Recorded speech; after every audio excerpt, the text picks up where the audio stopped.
இந்த கிளாடியோலஸ் பூவ பாருங்க. இது வந்து பொக்கேல யூஸ் பண்றது. இது ரொம்ப பார்த்து ஆசைப்பட்டு தான் ஒரு 50 பல்ப் வாங்குனேன். ஆனா, இது 2, 3 வருஷமாச்சு. ஒரு 3 பூ தான் பூக்குது. 3 பூ மூ 3 பஞ்ச் தான் வருது.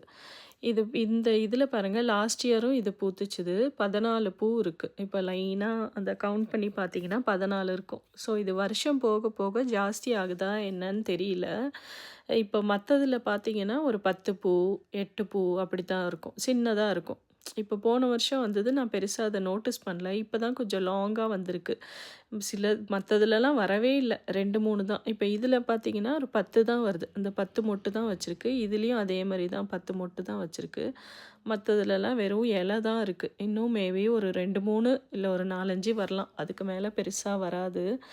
ரொம்ப கம்மி தான். இப்ப இந்த லில்லி பாருங்களேன், நான் போன டைம் காமிச்சிருப்பேன்ல ஒயிட்டா இருந்தது. ஆனா, இப்ப கொஞ்சம் பெருசா வளர்ந்துட்டு பிங்க்கா ஆயிருச்சு.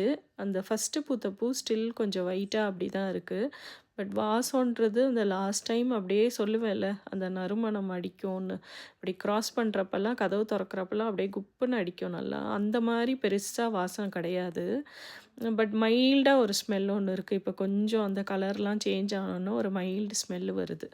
இது பாருங்க இந்த பூ கூட ஏற்கனவே காமிச்சிருப்பேன். ஃபர்ஸ்ட் ரவுண்ட் முடிஞ்சு இப்ப இதெல்லாம் செகண்ட் ரவுண்டு. பட் செகண்ட் ரவுண்டுக்கு எல்லாம் பூ சின்னதாயிட்டு, அந்த ஃப்ளஃபினஸ் வந்து குறைஞ்சிருச்சு. ஒரு 2 இதழ் மாரி தான் அப்படி தெரியுது. அந்த ரொம்பவே பட்டுன்னு விரிஞ்சிடுது டக்குன்னு. எனக்கு வந்து அந்த மொட்டு மாரி இருக்கிற பூ தான் ரொம்ப பிடிக்கும். இதில எல்லாத்துலயுமே 4, 5 மொட்டு வச்சிருக்கு. பஞ்ச் பஞ்ச்சா வச்சிருக்கு. அது போக போக அப்படி வரும். இப்ப இது பாருங்க, இந்த மாரி பூ தான் எனக்கு பிடிக்கும். இது வந்து ரொம்ப நாள் எடுக்கும். அந்த நடுவுல பாருங்க சென்டர்ல ஸ்டில் மொட்டா இருக்கு. ரொம்ப நாள் கழிச்சு தான் விரியும். பட் அதெல்லாம் இப்ப இன்னைக்கு மொட்டு